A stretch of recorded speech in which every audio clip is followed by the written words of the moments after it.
Call to order the November 2019 legislative session of Borough Borough Council. Please join me and stand and say the pledge for our flag.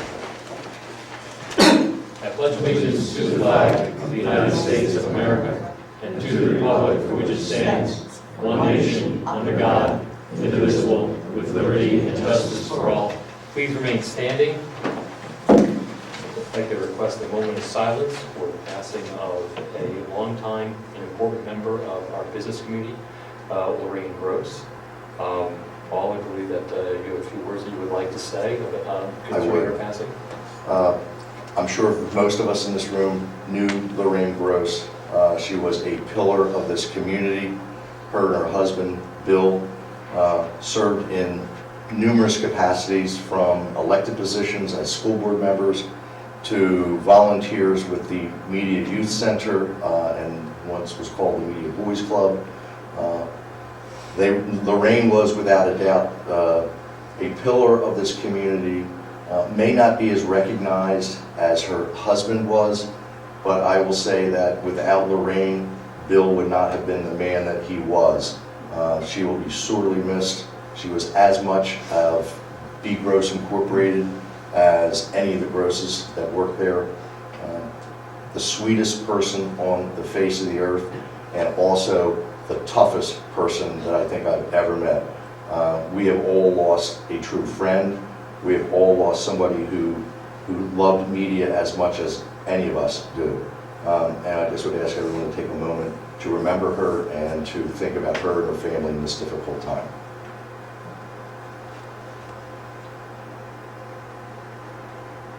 Thank you. Well said, Councilman Robinson.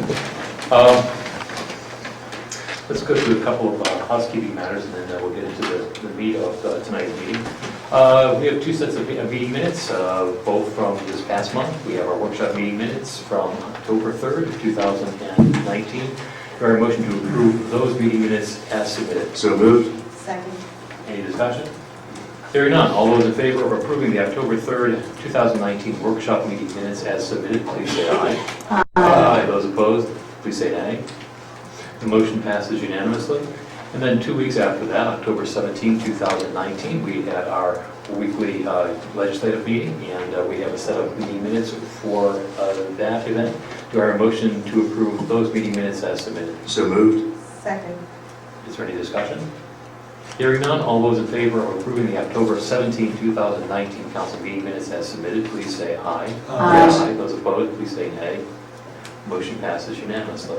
Before we get to public comment, privilege of the floor, I'd like to congratulate all those persons that were successful this past election. Media saw a tremendous turnout, and thank you everyone for getting out there and exercising your right to vote. It is a privilege to vote, and we should all be out there twice a year voting for our elected officials. And for those who, due to circumstances, were not successful, here is a note of appreciation for those folks, because it takes a lot of time, a lot of guts to get out there and knock on doors and talk to people. And I think that everyone who goes through that process learns something about their community and something about themselves. And so they deserve a voice of congratulations as well. All right, so we have public comment and privilege of the floor. We do have a microphone that is currently unoccupied. If there's somebody who wishes to address council, please come to the microphone. Tell us who you are, where you live, and what's on your mind.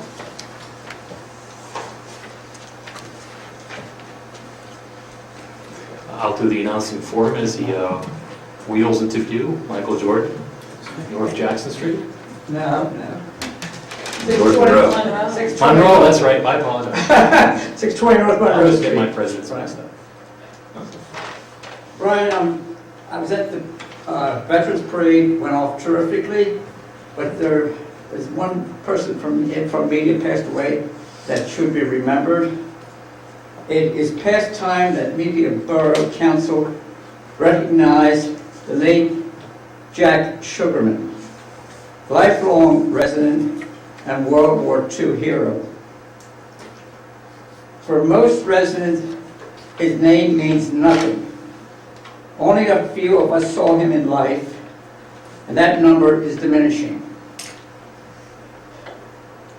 Sadly, Jack Sugarman has no memorial on State Street, no plaque on the borough's Walk of Fame, no citation in Media Veteran Museum.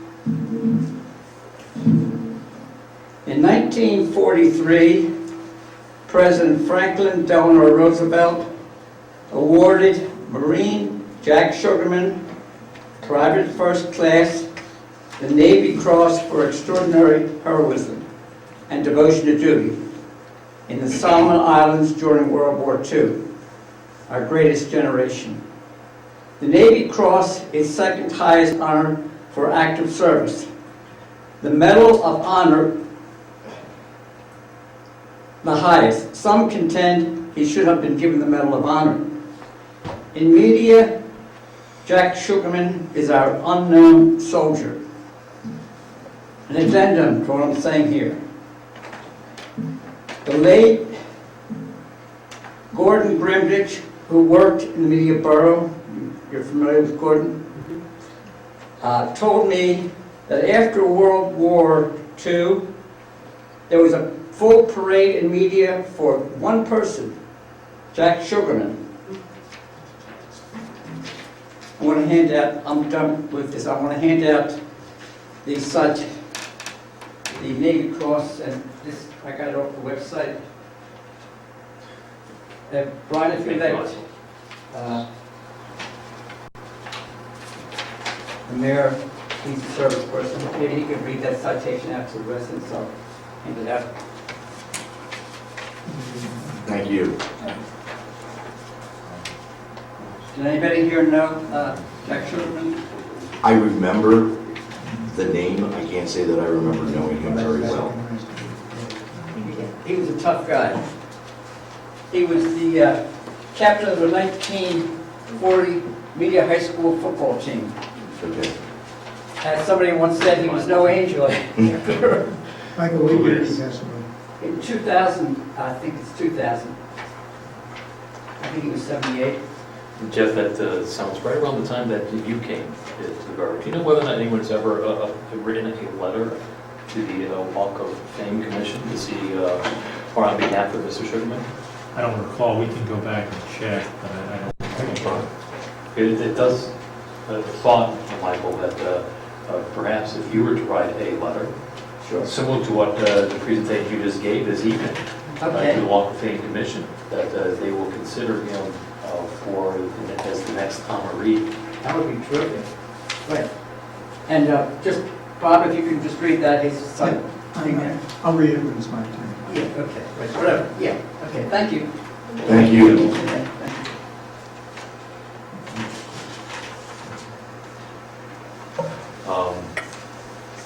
Thank you, Michael. You're welcome.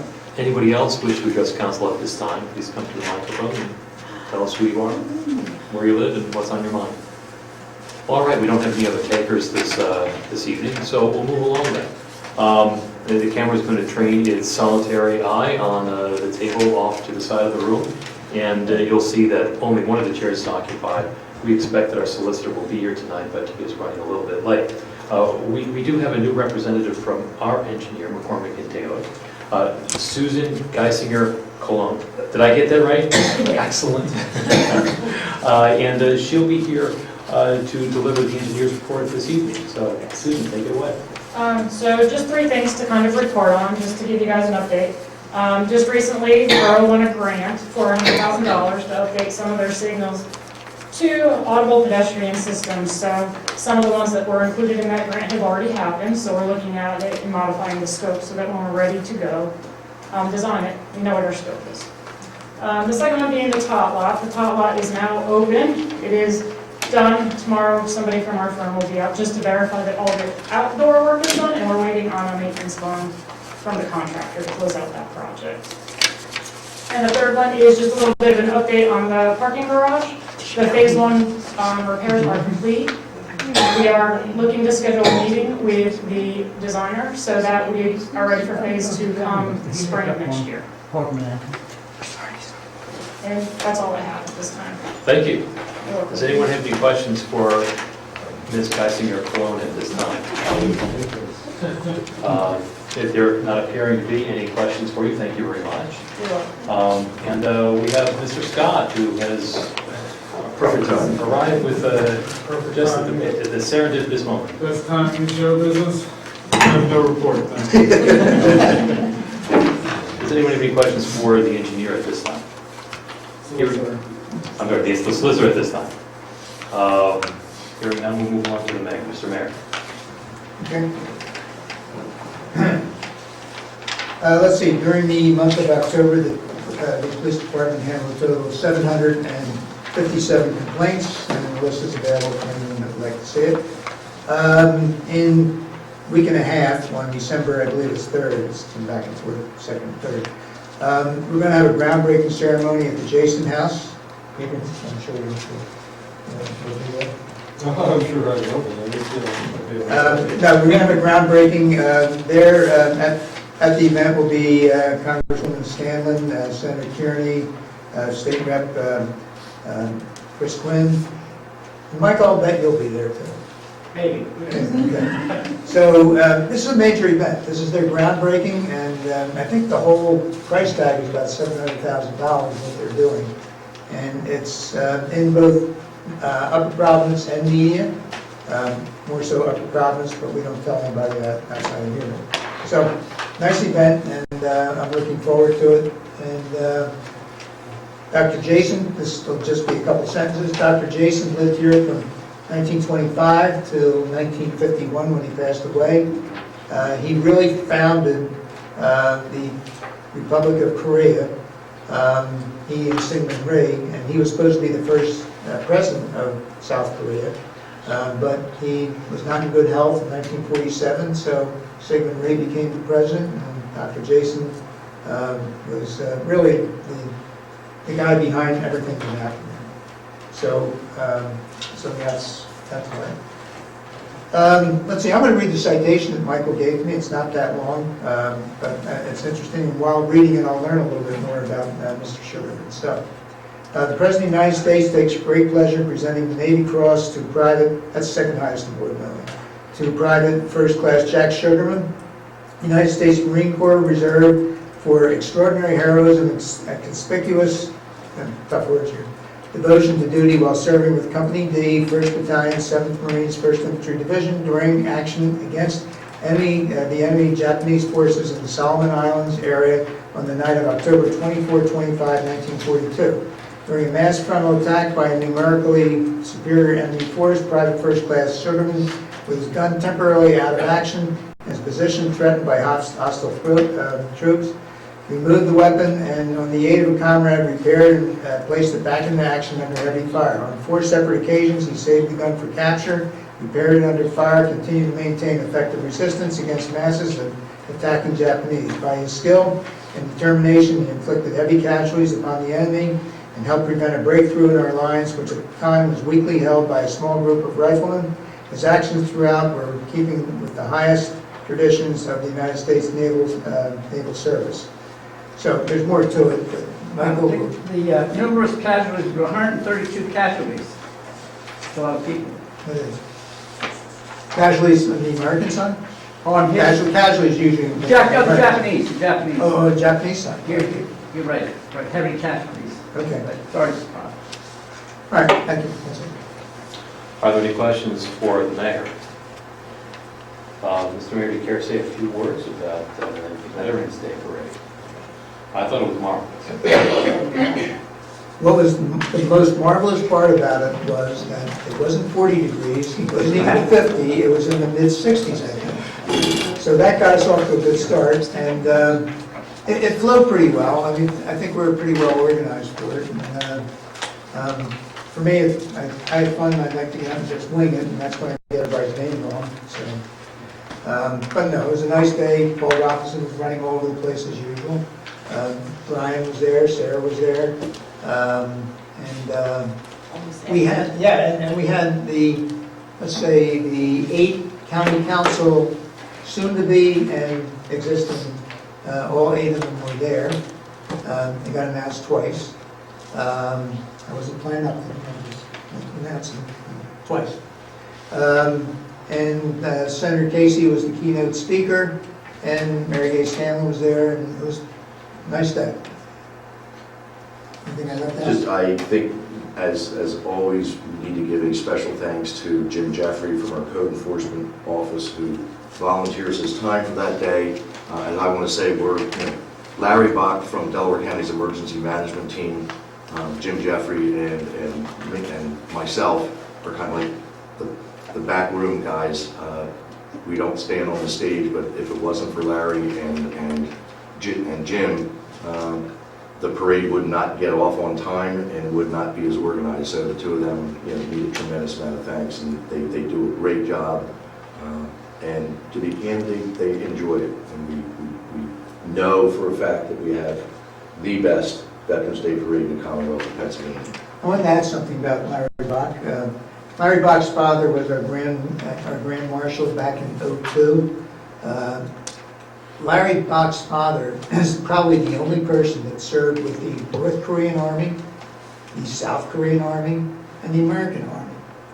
He got awoken from bed in, I don't remember the year, 1950, I guess, when the war broke out. He was living in North Korea. He got up and was told he's now in the Army. He's in the Army for a short time, decided he didn't like it, and he fled to the South. And there he became a member of the South Korean Army, and then when he came to the States, he became the North Korean Army. United States. United States, I forgot, too many Koreas. At some point, for all that he did in the borough, he should be considered a All right, well, I know that you're very modest about this, but let's not neglect your efforts year in, year out for the parade. But for you, I don't think that it comes off, or it doesn't come off nearly as well. So thank you. Any other questions for the mayor? No, I'm with you in applauding the effort of both the mayor and all the last few years I've been aware that running around with the mayor talks about. He's running around because I don't know who's going through next. So he goes down and says, "Who are you?"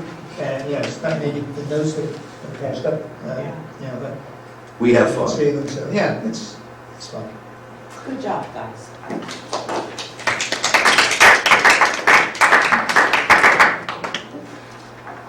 Thank you, Sarah. All right, let's move to the council committee report. So we'll start from my right and move to my left.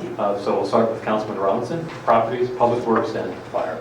I have several announcements, but I will first do my legislative process this evening first. On my agenda is excuse me, I apologize, is a motion to authorize the advertisement for bids for decorative lighting on Orange Street. This is good news. This is the same type of lighting that we have on State Street that we're now going to incorporate on Orange Street from Baltimore Avenue down to the train station to make it, one, a little bit more attractive, but also to make it a little bit more lit so that people will be using the train station will have these lights that come up. The really good news is this is, we were awarded a CDBG grant in which will cover the cost of all the light poles. The only out-of-pocket cost for the borough is actually the design of the project. So this is a win-win. So I'd like to make that in the form of a motion that we authorize that we go out to bid for the decorative lights on Orange Street. Second. Motion's been made and it has been seconded. Is there any discussion on the motion? Hearing none, all those who favor authorizing the advertisement of bids for decorative street lights on Orange Street, please say aye. Aye. Aye. Those opposed, please say nay. The motion passes unanimously.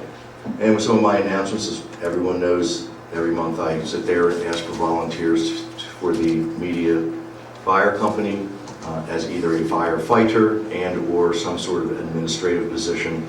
They're always looking for people. So if you're interested, go down, knock on the door, and I guarantee they will welcome you in. With regards to trash coming up for the Thanksgiving holiday, there will be no trash pickup, of course, on Thanksgiving Day, Thursday, and or on the day after, Friday. So trash will be resumed on the following week, Monday, Tuesday. With regards to recycling, that will be posted on our website tomorrow. We need to take a look at the contract. We're not sure if the contract has, Mascaros, who does our recycling, they have those days off, or if they will be in. So anybody who's interested, please take a look tomorrow on our website. I can't believe I'm bringing this up, but it is December 1st, Christmas parade. It's already Christmas, everybody. We haven't even had Thanksgiving. It will be Sunday, December 1st. The event will actually first start at 2:30 with a block party, I believe on the southern side of Veterans Square. 4:15 will be the fun run walk, which I encourage everyone to come see because I think it is really great. So many people get dressed up in costumes, and it is really just fun to watch. It's great because kids from 3-4 up to kids that are 80-90 come out and do the run walk. And then the parade itself will start on 5 o'clock, and it is our typical parade route starting down at Edgemont Street and working its way up to Orange Street. And then because of the crowds, we're getting people who are smart enough to recognize they can have just as much of a good parade if they hang out on Front Street. So actually the parade comes up and then we'll go down Front Street. So if you can't get a good seat on State Street, make sure you move over to Front Street and you can enjoy the parade just as much. I think that is it. Thank you. Pardon? The garage. The garage. I knew there was one more thing. Thank you. This is even better.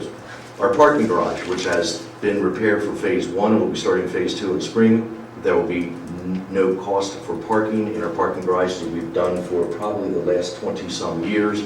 That will go from the start of Black Friday to the beginning of the year. So we will have free parking in our parking garages we've done for years.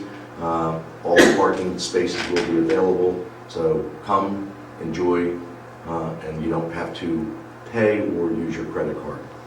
Thank you for reminding me. I knew there was one more thing. All right, thank you. Any questions for Councilman Robinson at this time?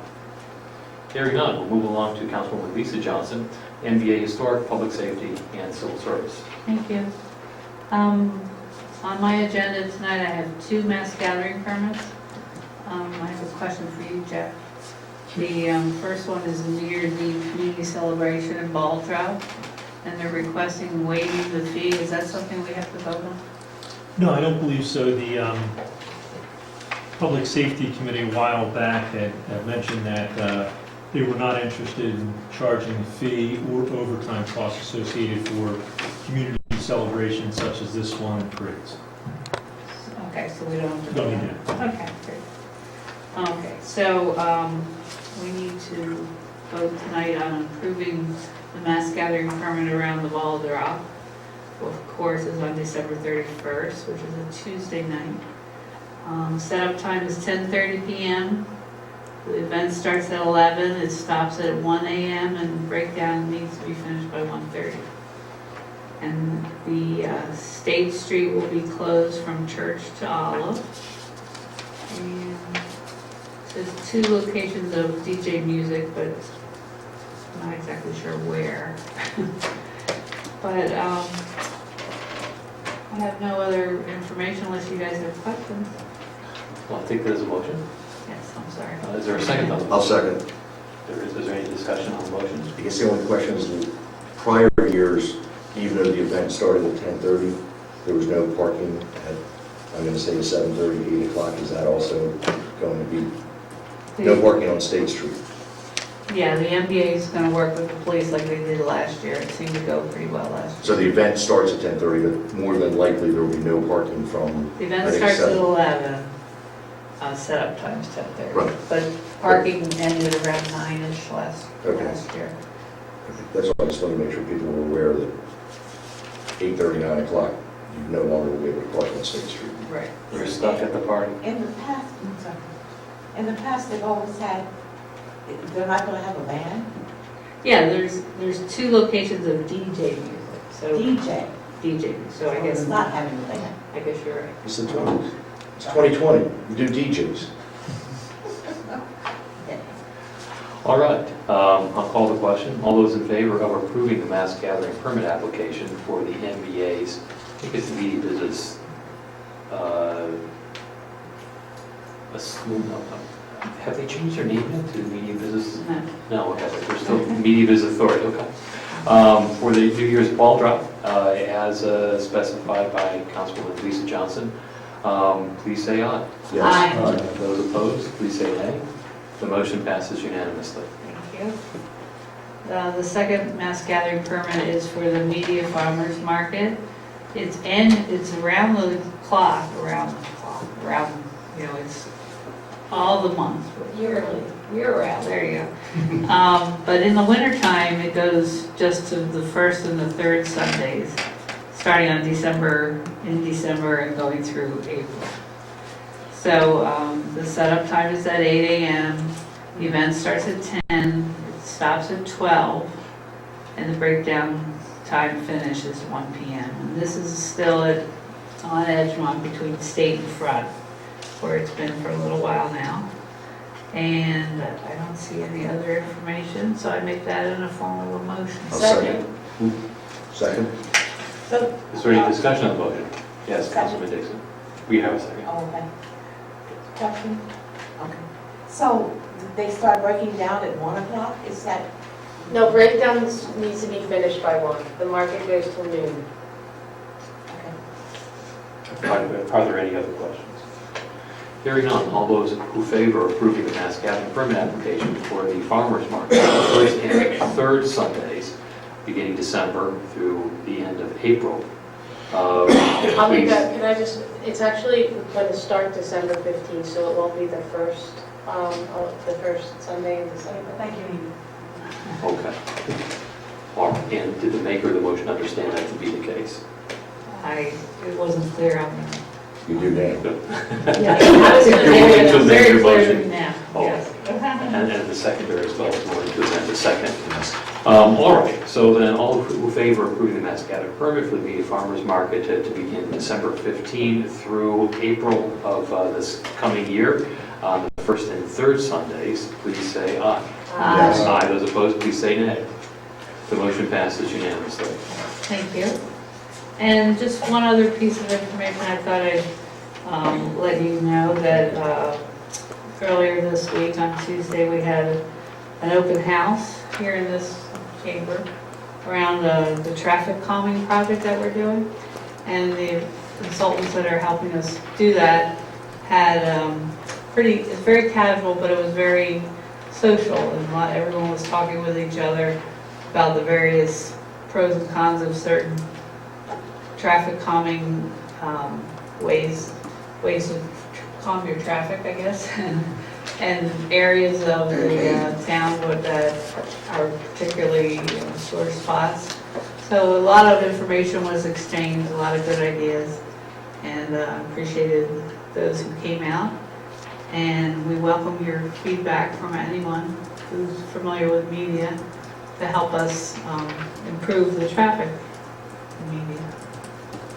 That's all I have. You may want to bring up that there is a link through the borough's website that we have an interactive map and information so that residents that were not able to make the public meeting this week can go online and put their own ideas to the interactive map. And I think that would be a big plus for the design team. Yeah, thanks. Over 250 pieces of input have been put into that interactive map, so the consultants are very impressed with us. They said we're very community oriented, and so we appreciate everyone's participation. Thank you. All right, thank you. Any other questions or comments? Hearing none, we'll move on to Fair Trade Farmers Market, Shade Tree, and the Environmental Advisory Council. Councilwoman and Vice President Amy Johnson. Thank you. Just one order of legislative business on my agenda this evening. The EAC is recommending the appointment of Amanda Lafty to the council. Amanda comes from Tredyffrin Township, where she works as the Community Development Technician, which sits within the Planning and Zoning Department. She is working on projects such as bringing electric vehicle chargers to township-owned properties, as well as replacing streetlight bulbs with LED. And before that, she worked as environmental planner for Delaware County Planning Department. And she also has her master's in city and regional planning. So she is well equipped to sit on this council, and we are thrilled to, hopefully after we get a vote this evening, welcome her to the EAC. So I make that in the form of a motion. Second. Is there any discussion on the motion? Good All addition. right. Good catch. Well, let's make sure that we hook her. All those in favor of appointing Amanda Lafty to the EAC for the unexpired term that will expire at the end of next year, please say aye. Yes. Aye. Those opposed, please say nay. The motion passes unanimously, and she's hooked. Thank you. And then just one other announcement, as piggybacking off what Lisa, what we just voted on for the mass gathering permit, just a reminder that the last market of the week, the last weekly market of the season, farmers market, will be this Sunday, November 24th. The market is from 10 to 2 on Edgemont between State and Front. So this is a great opportunity to stock up on all of your Thanksgiving goodies for the holiday. And then there won't be a market again until December 15th. That'll be the start of the winter market, and that will be a special holiday market where there will be local craft vendors featured in addition to the regular vendors.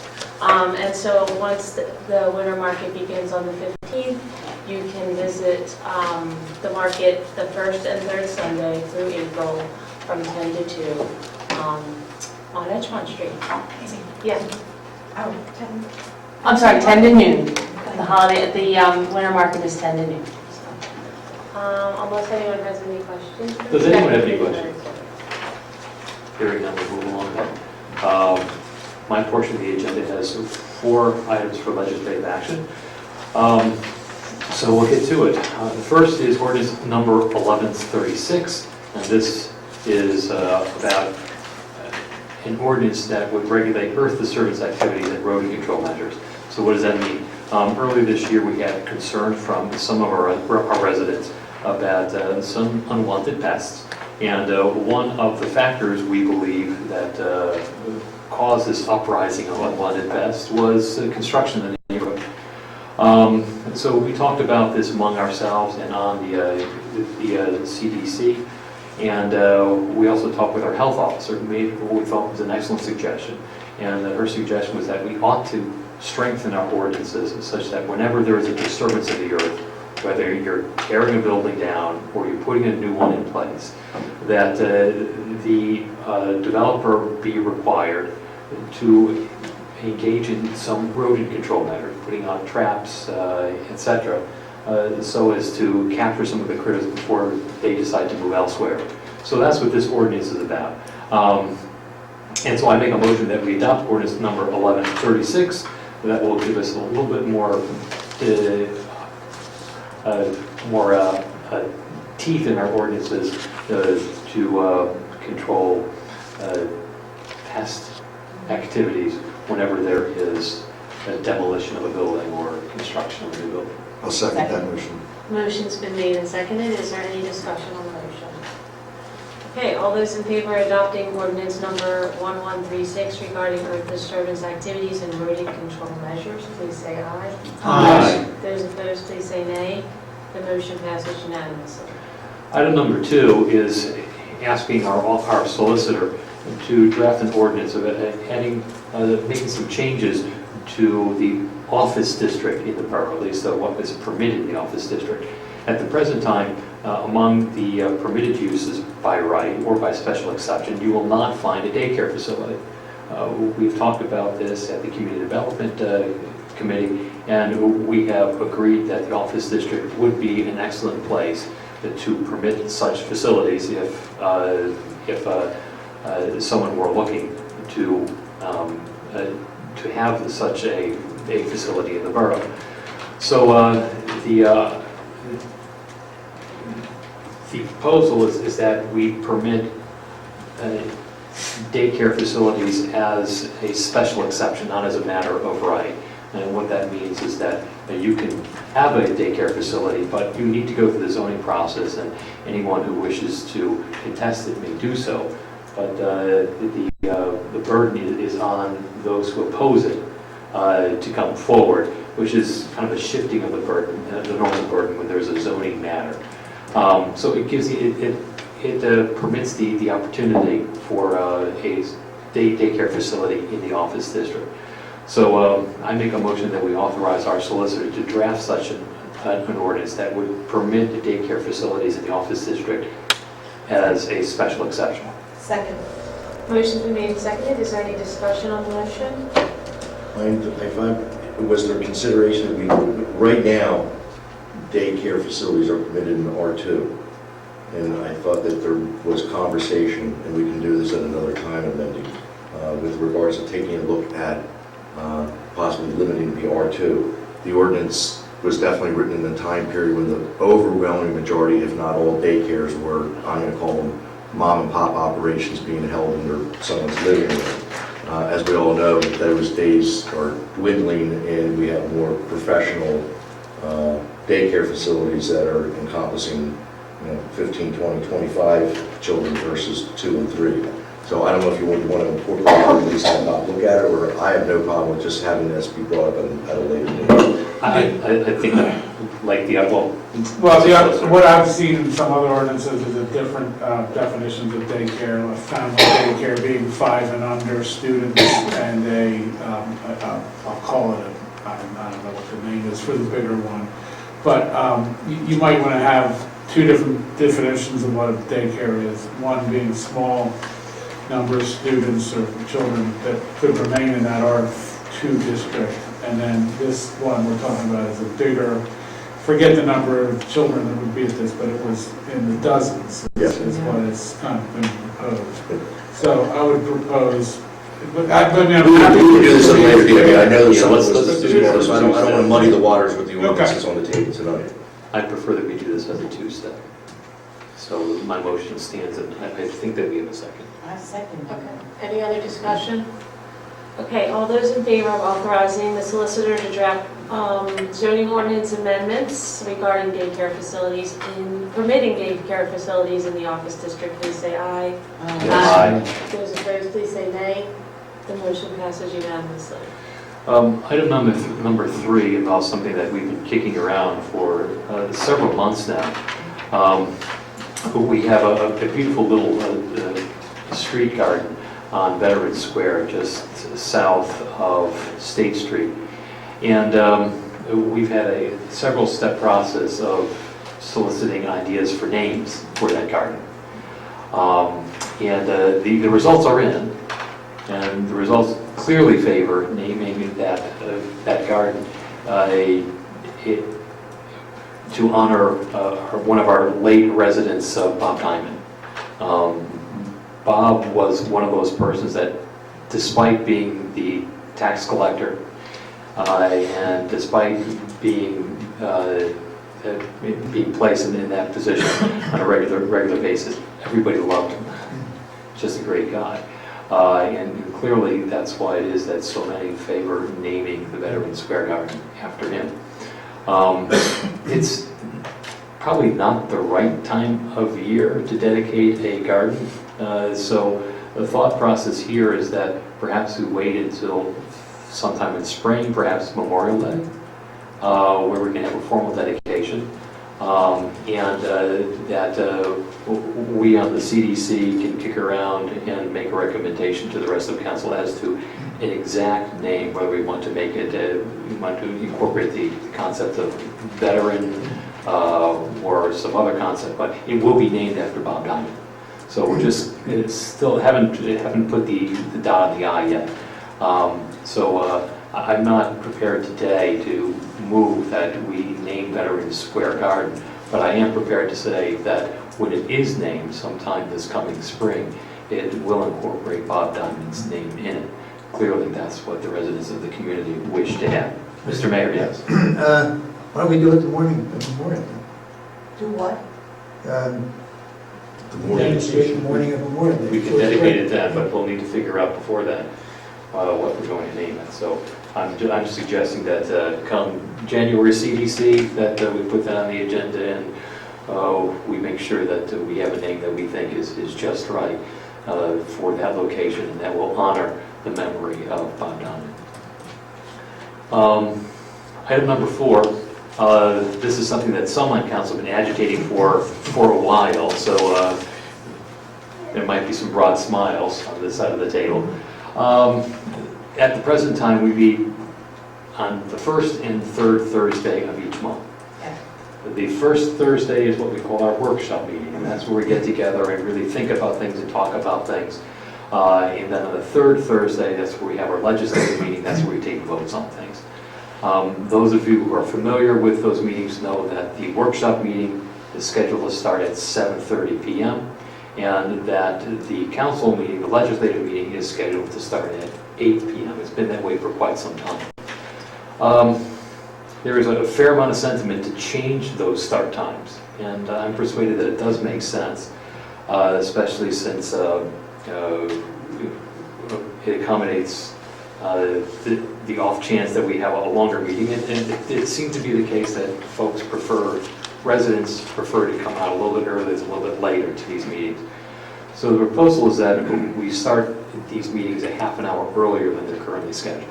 So the workshop meeting, which would be the first Thursday of the month, will start at 7 as opposed to 7:30.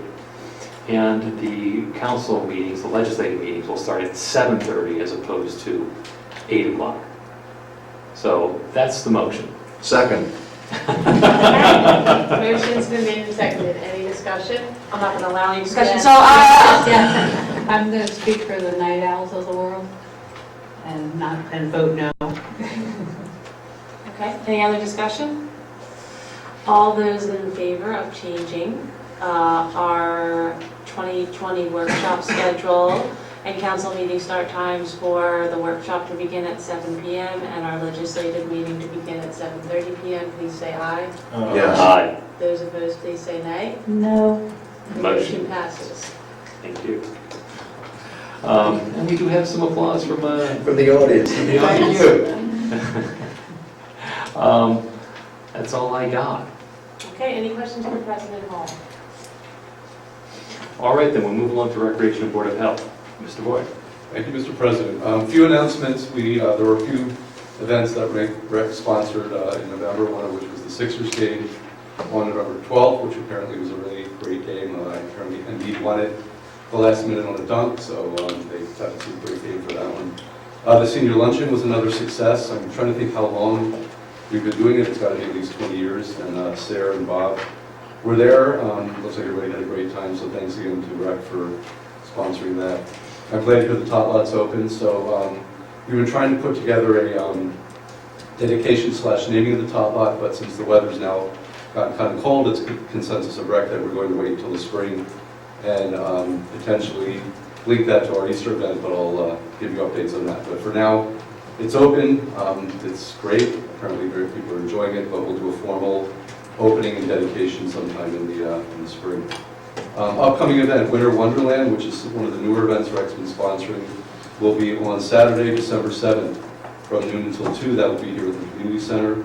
And as always, cocoa, cookies, and a gift from Santa for all the kids that show up. And then finally, a really exciting new event. One of the Rec members' daughters, Lizzie Allen, part of Girl Scout Troop 53488, has undertaken a project to redo the Community Center playroom, which is up on the 3rd floor of the Community Center. That's also been there for over 20 years, and it's in need of kind of a facelift. So she and two of her friends, two of her fellow troop members, Amanda Chung and Emily Trammell, are undertaking it as a project for their Girl Scout troop. So sometime between March and April this year, they'll be refurbishing it, repainting it, getting new books, toys, and the slant that they're going to take, which I think is really admirable, is low tech. No electronic devices, strictly books, puppets, things that kids can play with and actually play with and not have to be on phones and electronic devices. So I commend them for that undertaking, and we'll let everyone know when that is up and done. But between March and April, they will be doing it. I would imagine it will still be open, but that's when they'll be doing the facelift. So I thank them for their work, and we'll hopefully get a good success out of the final product. And that's my report. Thank you. Thank you. Any questions for Councilman Boyer at this time? All right, then, we'll move along to Finance and Library. Councilman Williamson.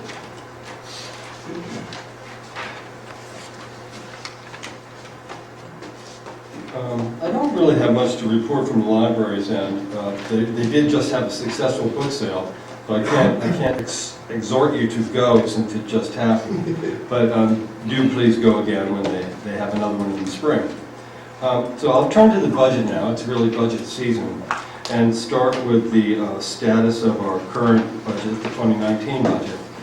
Those of you who have the interest in listening to Borough Council meetings on a regular basis would know that our budget waxes and wanes as the year goes on in its closeness to revenues and expenses.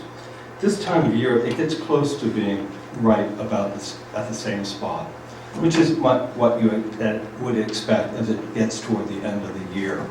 So I think this year will be very similar to other years in that we end up with a modest surplus, which we put in the bank. I don't think that will be any different this year. Now, for the second item is payment of bills for October. We drew from these accounts, and I'd like to move for ratification of these bills from the general fund, $309,792.09.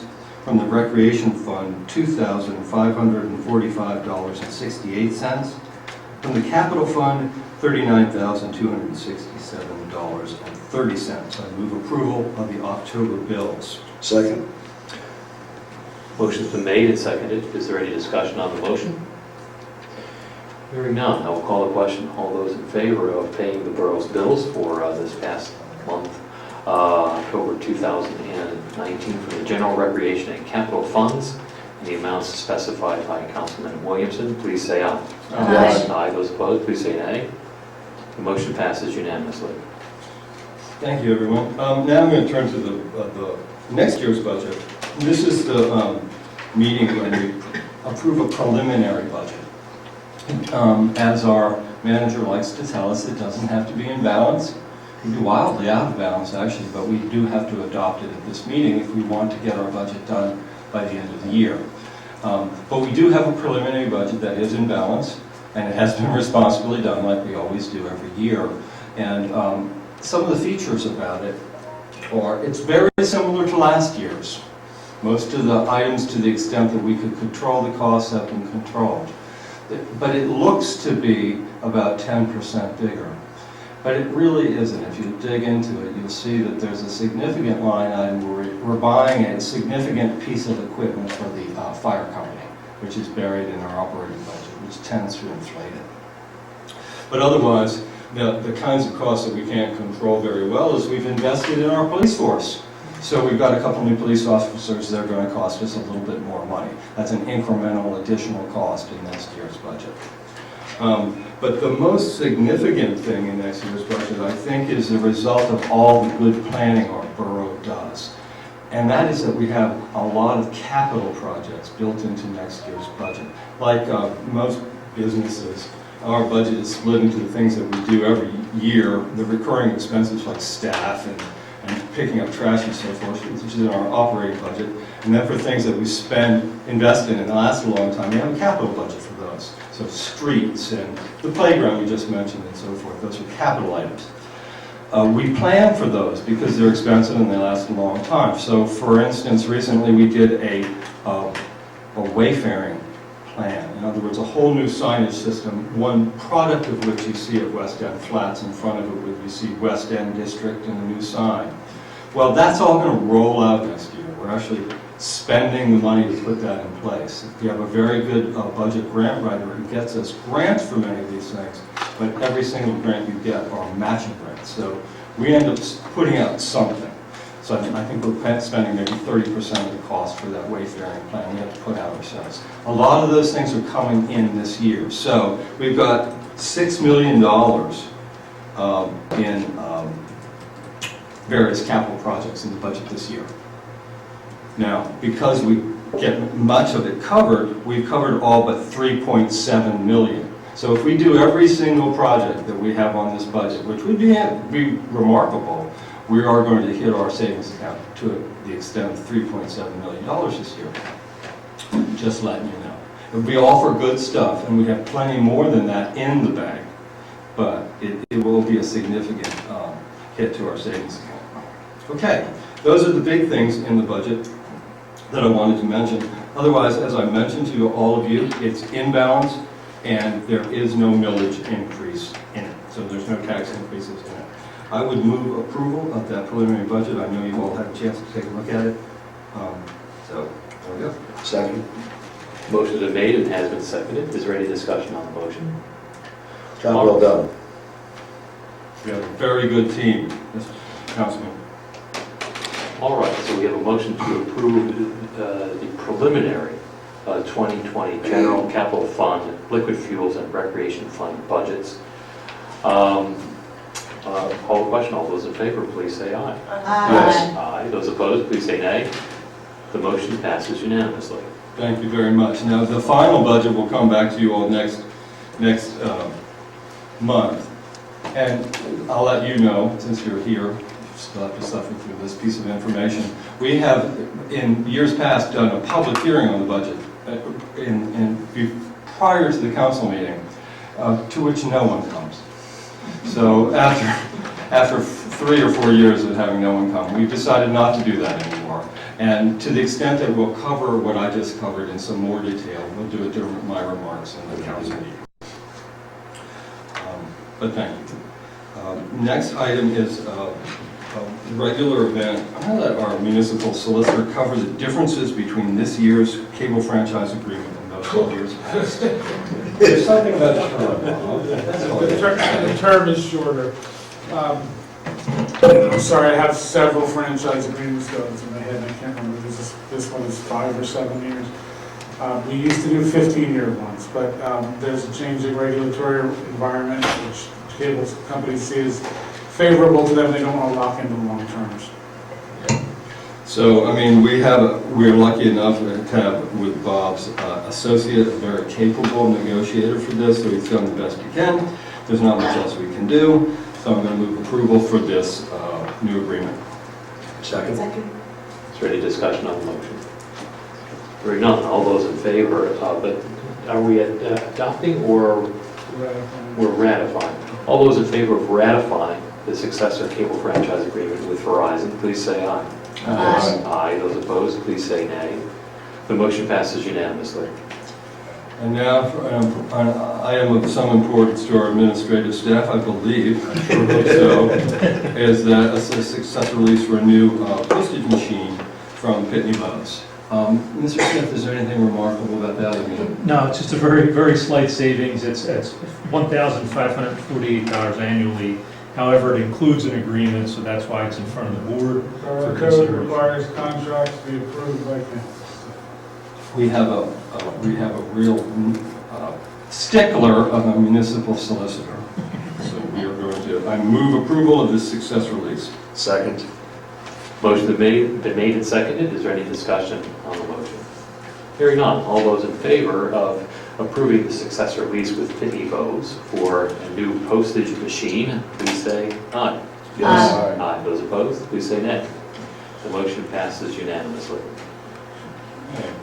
Now for the more fun part of my agenda, I am going to read the names, if you don't mind, of the folks that have put their names forward and we've accepted to be members of the Open Space Parks and Recreation Plan Advisory Steering Committee, really, for this park plan that's about to really kick off in earnest in the beginning of next year. So this is providing for the appointment of Kevin Boyer, Katie Dooley, David Gale, Amy Johnson, Michael Jordan, Jack Colemansberger, Joe Leach, Sandy Leocoris, Karen Tussick-Lux, Jennifer Malcoon, I hope I pronounced her name properly, Brendan O'Riordan, Terry Rumsey, Lars Seufert, Stephanie Scher, James Tangora, Daniel White, Chris Wilczynski, and Peter Williamson to the Open Space Parks and Recreation Plan Advisory Committee. Where is Stephanie Gabbard? You don't have the right one. Don't I have the right, I don't have the right one. All those names, you have to read There's just them. two that Just you- add Reset. people. Just a few. Huh? Add some. Stephanie and the one after Kevin, or the one before Kevin.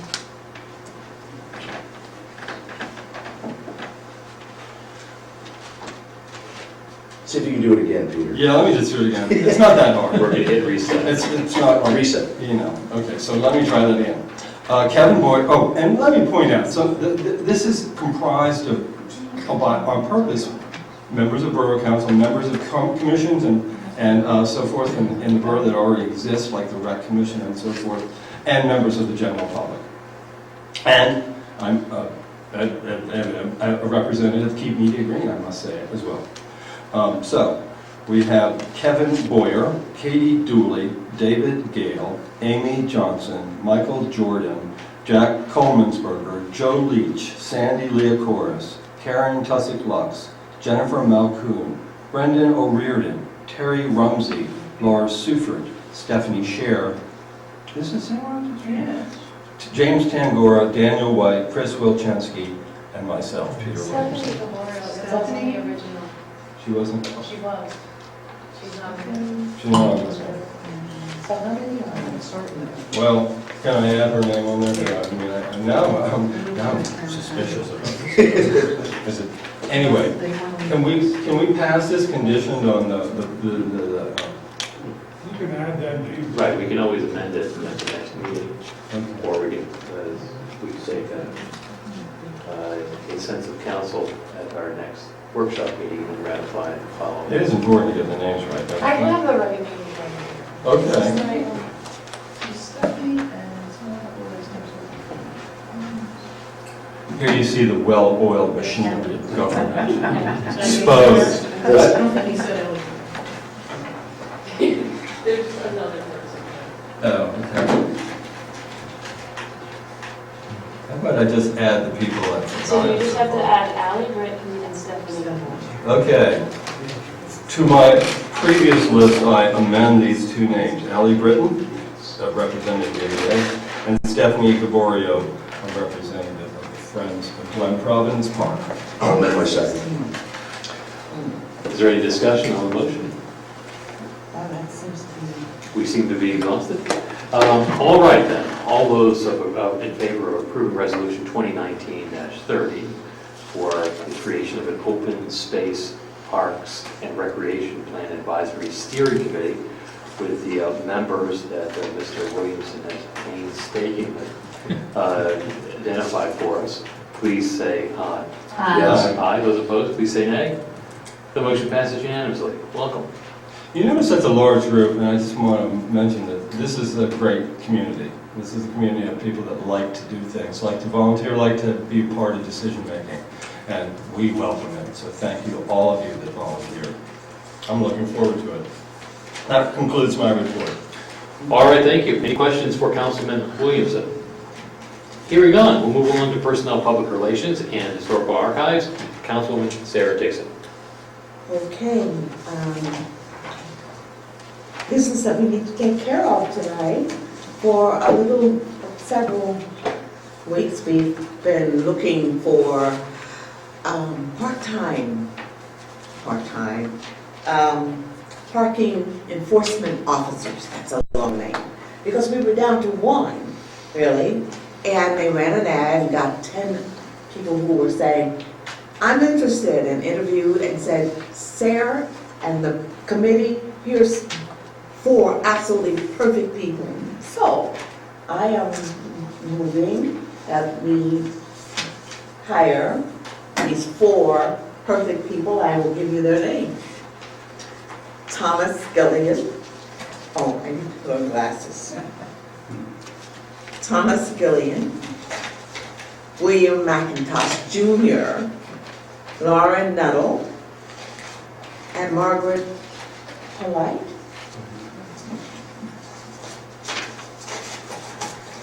So I move that they be made part-time parking enforcement officers for the Borough. Motion to hire those 4 persons. as part-time parking enforcement officers has been made and seconded. Is there any discussion on the motion? I was curious who interviewed these people. I'm sorry? Who interviewed them? The Debbie Bromley, who's Debbie. handles, assists the chief along with one other current parking enforcement officer. And they both recommend all four of them? Yes, Yes. the team 4%. And the chief said he was part of the interview, so. Sorry? It said that Marty said that he was part of it, but I. Okay. He had a presence. All right, any other questions? Not hearing any call for further question. All those in favor of hiring 4 part-time parking enforcement officers as identified by Councilman Dixon, please say aye. Aye. Those opposed, please say nay. The motion passes unanimously. Also, when it comes to the news the last week or so, our mayor has been in the paper a lot.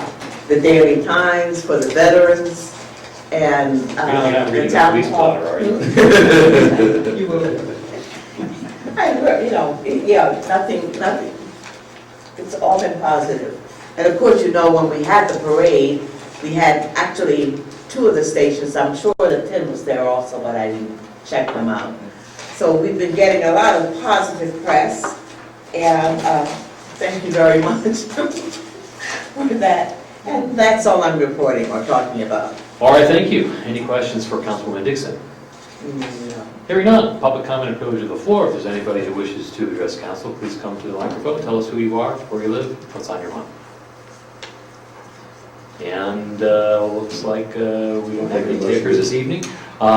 Before we have a motion to adjourn, we should wish everyone a happy Thanksgiving and happy and safe Thanksgiving. We'll see you next week. All right, next month. It'll seem like next week. All right, do I hear a motion to adjourn? So, All in favor? Good night, folks. See you next month.